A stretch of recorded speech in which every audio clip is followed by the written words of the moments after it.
হৈছটা big breaking news আজি ঘোষণা হ'ব বিধানসভা নিৰ্বাচনৰ দিন বিয়লি 4 বজাত নিৰ্বাচন আয়োগৰ সংবাদ মেল ৰাজ্যত জাৰি হ'ব নিৰ্বাচনৰ অধিসূচনা দেশৰ 5খন ৰাজ্যৰ নিৰ্বাচনৰ দিন ঘোষণা হোৱাৰ সম্ভাৱনা ৰাজ্যত আজিৰে পৰা জাৰি কৰা হ'ব নিৰ্বাচনী অধিসূচনা সকলো চৰকাৰী কাৰ্যসূচী 4 বজাৰ পূৰ্বে সমাপন কৰাৰ চেষ্টা মুখ্যমন্ত্ৰী কাৰ্যালয়ৰ পৰা জিলা জিলা জাৰি কৰা হৈছে নিৰ্দেশনা 4 বজাৰ আগতে শেষ কৰিব লাগিব চৰকাৰী কাম-কাজ বিহুৰ পূৰ্বে নিৰ্বাচন অনুষ্ঠিত হোৱাৰ সম্ভাৱনা পুনৰবাৰ জনাবলৈ চেষ্টা কৰিম এই মুহূৰ্তৰ এটা বিগ পলিটিকেল আপডেট আজি ঘোষণা হ'ব বিধানসভা নিৰ্বাচনৰ দিন আৰু মাত্ৰ কেইটামান ক্ষণৰ পিছতে ঘোষণা হ'ব বিধানসভা নিৰ্বাচনৰ দিন বিয়লি 4 বজাত নিৰ্বাচন আয়োগৰ সংবাদ মেল ৰাজ্যত জাৰি হ'ব নিৰ্বাচনৰ অধিসূচনা দেশৰ 5খন ৰাজ্যৰ নিৰ্বাচনৰ দিন ঘোষণা হোৱাৰ সম্ভাৱনা ৰাজ্যত আজিৰে পৰা জাৰি কৰা হ'ব নিৰ্বাচনী অধিসূচনা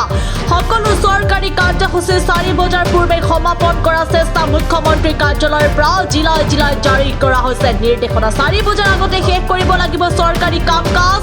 বিহুৰ পূৰ্বে অনুষ্ঠিত কৰাৰ সম্ভাৱনা বিধানসভা নিৰ্বাচন